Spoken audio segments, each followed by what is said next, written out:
Once again, Steve Davis, the ordained Baptist preacher, had led Oklahoma from the shadow of defeat to victory.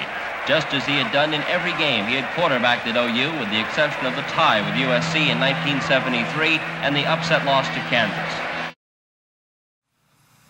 I've read too many news articles to count over the last week that talk about and celebrate the life of my father.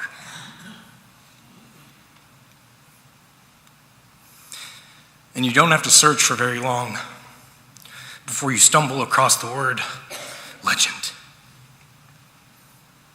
And I agree with that label. He probably hates it, but I agree with it. However, the context in which legend was used is not how I would apply the term when discussing my dad. Because most often the term legend was used in conjunction with his heroics on the football field. And I never saw him play it down. Or with his 18-year broadcasting career. And I can't remember a single game he called. Or perhaps the term legend was applied to his uncanny ability to lead people to Christ with his undeniable gifts as a Baptist minister. And yet I never saw him preach a single sermon. I agree, my dad is a legend, but for different reasons. He's a legend to me because even though he won 2 national championships, spent 18 years on the sidelines and in the booth as a broadcaster, and shared the stage with Billy Graham, all he ever wanted was to be a good dad. And that, to me, is legendary. You're my hero, Dad. I love you. But this Friday afternoon, Davis comes in. We're standing outside the front door, and I said, "Hey," I go, tomorrow, because we were gonna just run Wake Forest out of the stadium.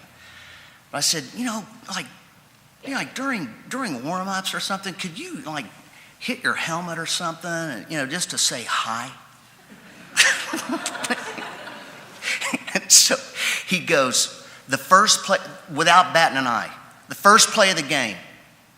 I go, "No, not during the game. I mean, don't do it then." I go, "Davis," he goes, "No, I'm going to do something with my face mask. Where do you sit?" I go, "Steve, do not do this." And I said, "Really, just during warm-ups, and he said, "No," and I told him we were on about the 40 student section. And so I didn't say anything, I was all my friends.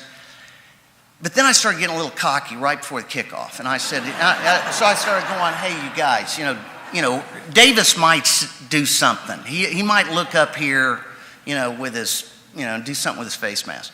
So Joe Washington runs the opening kickoff back, and the line of scrimmage is pretty much parallel to where we were. Davis breaks the huddle, and we're sitting right up here. Davis breaks the huddle. He bends down under center. He looks to his left, and in those days he used to go camera A and camera B. He did. He did. But he breaks the huddle, and he looks over to his left, and he comes up to his right, and he does this. I mean, like flagrant.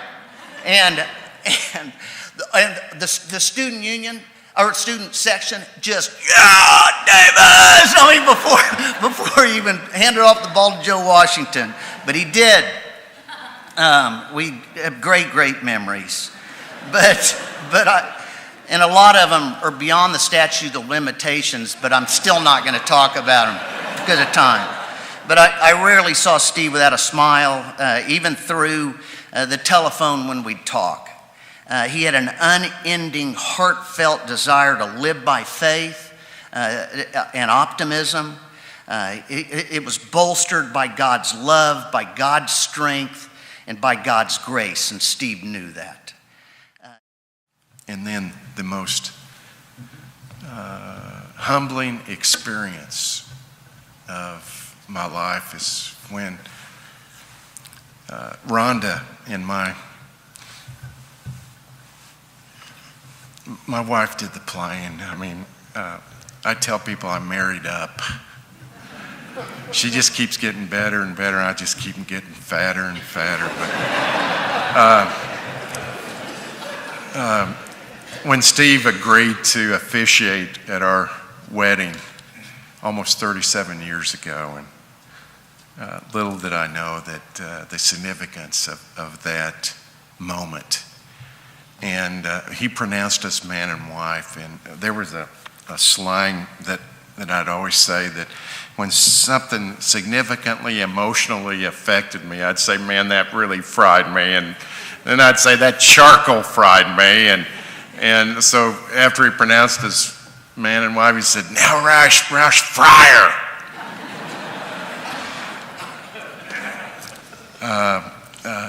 He was a mentor, a confidant, a friend,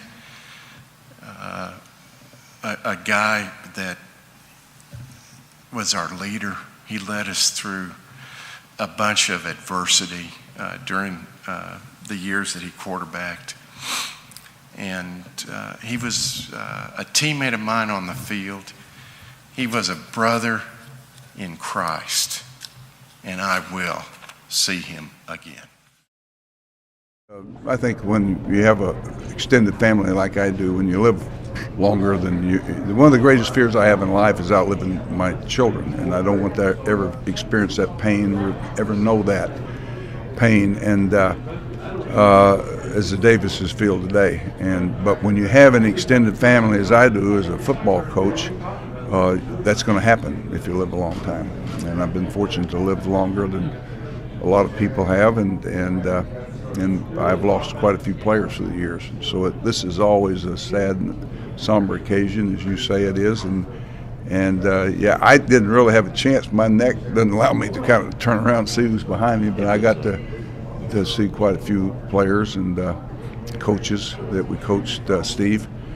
But Steve came along at the right time. He was a guy that we needed when we didn't have a quarterback, and he fought from. We had 8 of them, but when I say we didn't have one, we had bodies. But he ended up being the guy, and was surrounded by good people, and was an outstanding player and leader. Never beat us, and we were fortunate to win some players.